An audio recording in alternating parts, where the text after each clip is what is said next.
That Don't Sound Right is a podcast about talking the way we did before the internet. When you could not prove anyone right or wrong, all the expertise was contained in the people involved in the conversation. We hope you enjoy our conversations. And as you listen, if you find yourself silently saying, that don't sound right, send us a comment. You're one of us. Now, it's a bright yellow kayak. Yes. So it looks like a banana. Maybe that was the problem.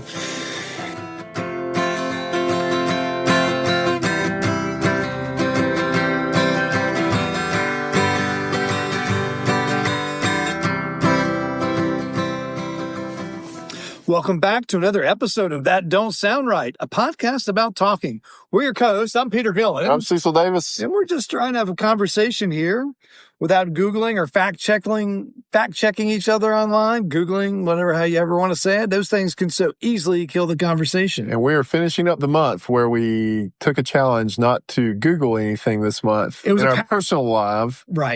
So if we had a question, for instance, you had a question about how to glue something together. Right. We would ask somebody. Right. What kind of glue should I use? Right. And as we had different questions like that during the month, we would actually ask someone. I was curious during the month whether Joseph's body was still somewhere. Joseph, one of the 12 tribes of Judah, because Joseph was embalmed by Egyptian embalmers. So they should have done a good job. So he would be like a mummy. He would be, he could be in a sarcophagus somewhere. Right. Just always wondered. So I put that question out there. Did anybody know if Joseph's body was still in a cave somewhere? Anyways, we put those kind of questions out there. I asked you, should I get the 7.25-inch electric circular saw or a 6.5-inch battery electric saw? I said battery. I'm very curious why you wanted a corded saw. My main reason is that the corded saw never dies. True. Right. Never dies. It always has power. Yes.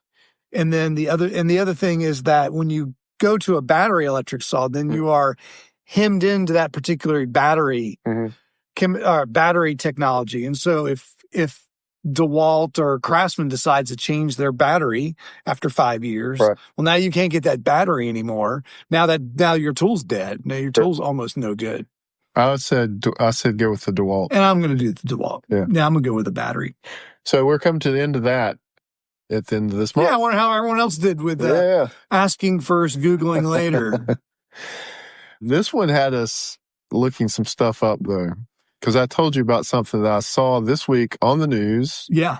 I hadn't heard of this. This is nuts. A son and a father were out for a day on the water. Yeah. In some inflatable kayaks. However, their day on the water happened to be taking place in the Straits of Magellan and the Patagonia region, which is in South America. And from everything I remember growing up and reading, the Straits of Magellan and the Cape Horn is possibly one of the most dangerous sea passages in the world, at least around the Cape. Around the Cape is, yeah. I don't think the Straits are all that. These guys were in kayaks. So these guys were in kayaks. They could see land. We watched the video. But they were in heavy water, heavy sea. Yeah. But they were, right. Yeah. But this is not an area for amateurs. No, I wonder what they were doing out there. I mean, they were in an inflatable kayak. Yeah. Usually when you have an inflatable kayak, it's because you're doing some backcountry hiking and you're trying to cross a body of water and you're packing it's a pack raft. It's really what it is. I don't think I'd ever go on big water in an inflatable raft if I had the choice. I would not be out in the water they were in a raft at all, personally. And that's because? Just it looked like heavy seas. It looked like something you would want a fairly sizable boat to be out in. And they were out there in kayaks. And I don't even know what they were doing. I didn't see a fishing rod. Yeah, I don't know what they were doing either. Maybe you're right. They were, like you said, maybe they're going from one spot in the Straits to another spot in the Straits, and they had to traverse the actual Strait of Magellan. Yeah, maybe they're island hopping, exploring all the different islands. Just having a good time. So what happens next? So what happened next? The father is videoing or recording the son in his kayak. Yeah. And they see the seas are troubled near him. And then suddenly a whale swallows him. I think it was a sperm whale. Humpback whale. A humpback whale swallows his son and kayak whole. Yeah, you see basically the lower jaw come out of the water first, and then maybe it's the upper jaw, but one of the jaw comes out, and then the head comes around, and boom, he's gone. And yeah, he's gone him. And takes him under. He's gone. He's gone. And with the kayak. Yeah, whole thing. Now, it's a bright yellow kayak. Yes. So it looks like a banana. Maybe that was the problem.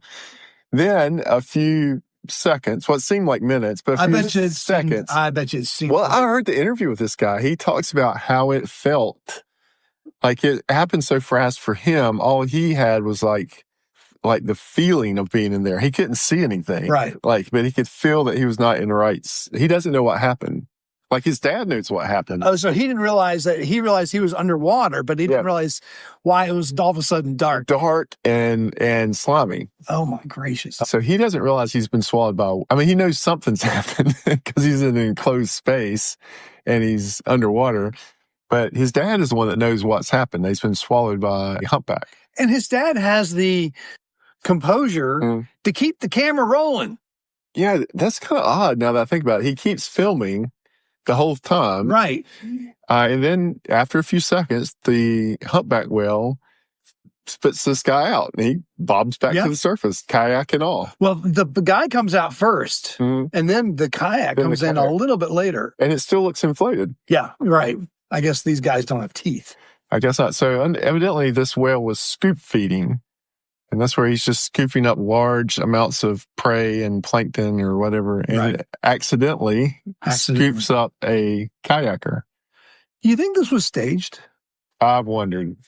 But it's been on so many news outlets now, I think that someone would probably have, if it was like a deep fake, someone would have. I don't think it's a fake. I think it really happened, but I think it was a setup. Oh, really? You think he goaded the whale into... Yeah. How would you do that? Well, you'd swim amongst where he's feeding. You'd swim right where he's feeding, and you'd position yourself where. So try to time it, and up comes the whale, sucking. He's just sucking in what he knows is there, right, and pulls you in. It's possible. The reason I say this is that the father who is filming didn't miss a bit. That's true. If you saw your child get swallowed, what you know is a whale. Yeah. Would you not grab your paddle and try to go after it? Yeah, you'd think the film would show him frantically trying to do something. The camera would go down on the deck and then we'd be paddling over there and say, "Where are you?" Right. And that doesn't really happen on the film. That doesn't happen at all. Yeah.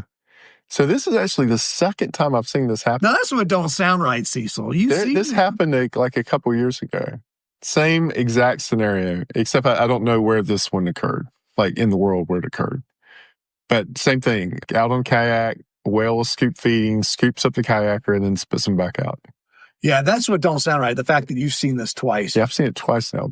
But now you've got me wondering, the Billman effect is kicking in. I'm wondering if it's staged. They baited. They baited the whale to swallow him. They goaded the whale into swallowing him. People have done crazier things, I'm sure. Oh, yeah, that's right. Yeah. But that's what it is for me, the fact that the camera didn't... think about all the times when something off in the distance happens and people are recording it, and something crazy happens. Usually the camera goes down. The camera goes down, and then it ticks me off. Hey, man, if you're going to film it, leave the camera up so we can see what's going on. Right. You don't need to see it. Just look at it through your camera. But he kept the camera going. So, I applaud him for being able to have the composure to watch his son maybe get swallowed whole by a whale. But that is just not normal. That is not the normal reaction of someone who wasn't prepared for this. So he bobs back up. And the father is yelling to relax, to stay relaxed. Right. And so he yells that several times over and over and over. And so the son swims over to the father's kayak, and then they kind of get out of the Straits of Magellan. Right. The dire straits, if you would. So obviously it doesn't sound right that they got... Also the weather that they were paddling in. It was cloudy. It was windy. It looked like a miserable day to be out on the water. Oh, it did, yeah. It looked like a good day for fishing for whales. You may have blown this case wide open. We certainly blew the yam the yam Oh, scam yeah. wide open. The yam Maybe this scam. is. Yeah, Big Yam. Have you gotten some calls from Big Yam? We'll just disappear one day. I've kind of waited a few days to even tell you about this in case you hadn't seen it, just in case it came out as being a fake. Okay, all right. In fact, the first couple guys I mentioned to, which we had a good time talking about this, I was scared the whole time that at some point someone would go, oh, that it would come out that it was a fake. Right. But I've seen the video several times, and but now there's a lot of news agencies that are covering it. Yeah, it's like the major news agencies covered it, and nobody has said anything yet about it. But now you've got me wondering if they did, if it was a little staged. I'm skeptical. Something I smell fish. Well, it doesn't sound right. It don't sound right, exactly. So there's several things. One, I would not have been in a kayak, an inflatable kayak in the Straits of Magellan. I mean, for me, it probably wouldn't have bothered me. I mean, if You've gone out in that area? If I had these guys had a reason to. I mean, right. Well, you spank alligators, so. Yeah, I mean, that's right. I mean, that was not staged. I am all for adventure. By the way, my cousins have sent me many instances of where alligators can jump many feet in the air, lunge, attack in all kinds of ways. Speaking of that, this is an aside. There's a James Bond movie, I think it was Thunderball, where James Bond runs across the top of like 5 alligators. Yeah. That is a real scene. That was not special effects. That was a real scene with real alligators? A real scene with real alligators. Really? And the stuntman runs across the alligators, and they had to do it several times. So the last time they do it, like the alligators are kind of primed for him to do it. When you see the whole footage of it, it's pretty interesting. All right. But according to you, just like that was staged, this was staged. Yep, that's right. That's a pretty big stage. Well, I mean, they've been probably working at this for years, Cecil, perfecting it. But don't you think that'd be a pretty big chance that well, of course there'd be a big chance you'd be taking. To be swallowed by a whale just for a publicity stunt? Well, I mean, if you got nothing else better to do. It's working out for him. Well, I've seen it twice, so now there's probably now going to be at least 100 people listening about it. Right. And what? And they're going to go look at that YouTube channel. Okay, look at That's right. Well, there's a story in the Bible of Jonah being swallowed by a whale. There it is. He was in the whale for 3 days. Right. Well, it doesn't say a whale. Right. It says a great fish. It says a great fish. But now you've seen it happen twice. I've seen it happen twice. Well, I think you were asking me, would I paddle in a boat, a small personal watercraft, knowing whales were around? Would you? I think I would if it were not killer whales. What about humpbacks like this? I would. Yeah, I'd probably a big thrill. Paddle among the whales? Yes, I think that'd be a thrill. I've been out whale watching once. Yeah, in Boston. Well, no, it wasn't Boston. It was off the Cape. What's that Cape? Cape Cod. Yeah. They take you out and show you some whales out there. They're big creatures. Man. Yeah, they're big. They'd come, and we were in a big boat. They're still big. Yeah. No, I think I'd probably do that. That'd be fun. More power to you, man. Yeah. I wish you the best. I will not be filming you from another country. But I guarantee you, if it was a killer whale, no way. Well, what's the difference between what in your mind? What's the difference between a humpback eating you or a killer whale eating you? Either way, you're eating. A humpback can't swallow you. All the way, evidently. Can't swallow you, but think an orca can? Well, they chew you up. Oh. Yeah. They got teeth. So they chew you up and then they swallow you. But at that point, you don't care whether you're swallowed or not. You're all chewed up. You're all chewed up? Yeah. Okay. Well, it's good to know that you have your limits. I do. Every man's going to have his limits. Yeah. Now, if you told me there were a bunch of whales out there, I would not be out there in a kayak. Would you not? No. All right. I've got where I don't even like to be in the ocean, man. I've seen like on the coast, yeah. I mean, I still go. I mean, I don't. There's so many sharks now on the North Carolina coast. Like people get bit every year now in shallow water. Yeah, but haven't people always been getting bit by sharks? They have always been getting bit by sharks. But it seems to be on the rise. That's right. My point I bet now if we have a lot more whale swallowings, then we'll have some more data points. All I'm saying is there's a lot of stuff in the ocean that you don't know that's out. Oh, and it's very close to you. That's very close to you. And it could really hurt you. Anytime you see those drone where people are like swimming and there's all this stuff swimming around them and they don't realize it's around there. Yeah. That's why I have all these stories of when people crossed the ocean a long time ago about the giant squids crushing boats and things like that. Because you don't know what's out there. You don't know. Yeah. it could still Have be you out ever there. read any memoirs or stories about people crossing the ocean in a sailboat, like sailing across the? Yeah. Oh, yeah. I mean, these are hardcore people. Right. I mean, first basically you're camping the whole time because you're basically in what amounts to a hard-sided tent. Yep. That has to stay afloat. You don't have a choice. It's got to be watertight, unlike your tent. It does not have to be watertight on the ground. Mine is not watertight, as you have proven. It doesn't have to be. Yeah. I mean, and you have to really be able to navigate and keep your boat on course 24/7. There was a 14-year-old girl that did that they made a movie about. Yeah. And she went around the Cape Horn. Yeah. And, very, very, where this kayak was, the vicinity of that is very treacherous waters once you get out into the open water. Yeah. Because I remember, like, several things as a kid seemed to be bigger threats than they actually turned out to be. Ah, okay. One was quicksand. Like, growing up, there was always the danger of quicksand. Especially in your backyard. Yeah. But people always talk about how bad quicksand was, and that has not borne itself to be true in my life. I've never encountered quicksand. Right. But then, like, the Cape of Good Hope and the Cape Horn, like, those were like death traps. Never want to go around. Never want to go around either one of those. 14-year-old girl can navigate it, though. 14-year-old girl. How bad could it be? The quicksand in your mind. So in my mind, those two capes were always just treacherous from the books that I would read.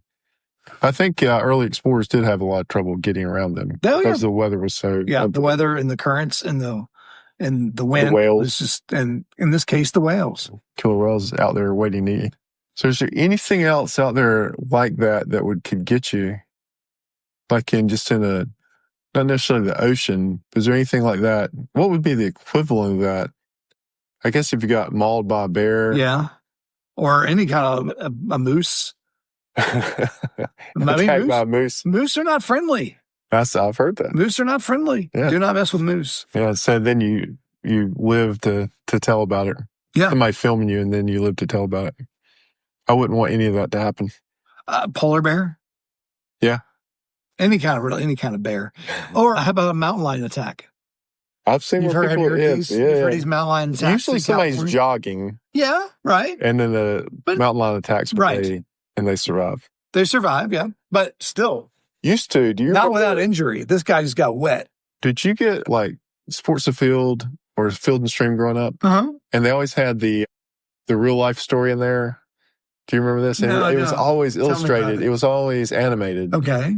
It was always animated, and people would write in and tell them their real life true escape story. So it'd be like a bear attack, or they hurt their leg when they were filled, and they would do these cheated death. Yeah, cheated death, and they would do these animated little pieces in the magazine. I always loved those because it was always animated or like a cartoon. Like a cartoon, they would do a cartoon. Okay, it would be drawn. Okay, it wouldn't be real pictures, and so they would have this whole thing about the reader's story, what happened. They would illustrate the whole story. I used to love those stories. I don't remember those. I don't remember those. Those were the best part of those magazines to me. It was just, and usually it was always the same stuff. It was either a bear attack, or like I said, a mountain lion attack, or somebody had done something stupid and got hurt. But never a whale.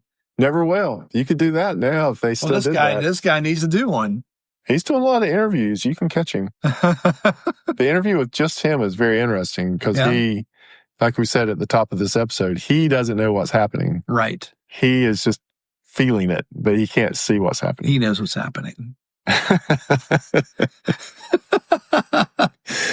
Oh, man. He knows what's happening. We're going to get in trouble over this episode now. You may have uncovered the great scam man. It broke here first, That Don't Sound Right. That's why we have this whole podcast, is to be able to discuss these kind of things. All right, don't sound right, Peter, but I think you've come to the end of this episode of That Don't Sound Right. Well, before we close, thanks everyone for listening. If this is your first time and enjoyed the conversation, consider hitting the subscribe button on the platform you listen with. Maybe you might be new and listening on the YouTube podcast for the first time. Hit that subscribe button and like us on other platforms. If you're a longtime listener, give us a rating or leave us a review so others can easily find us and join the conversation. So the YouTube podcast is new for us. Yeah. Because we've been on YouTube. Right. But YouTube has their own podcast section when you're searching for things. And now our feed is going straight to podcasts. It used to just to go to the videos. Yeah. So you'd listen to us on a YouTube video. There's nothing to see. But now this is strictly an audio file. We need to start doing videos, I guess, of us doing the podcast. Well, I'm looking around your house and trying to figure out how we'd set up the camera in the studio here. Yeah, we have to get one of those ring lights. And then we have to learn how to do video editing, too. Oh. Audio editing's been hard enough. Oh, yeah. Wait till we start hacking and coughing on video. All right. That Don't Sound Right is a production of TDSR Podcasts in conjunction with Camel City Studios. I'm your co-host and sound engineer, Cecil. Peter is your other host and your web designer. Camille is your barista. Emily is your graphic designer. Ella does your Instagram. Giorgio tests your merchandise. Brent is our international brand ambassador. And as always, listener number one is Scott. So until next week, keep talking. And stay curious.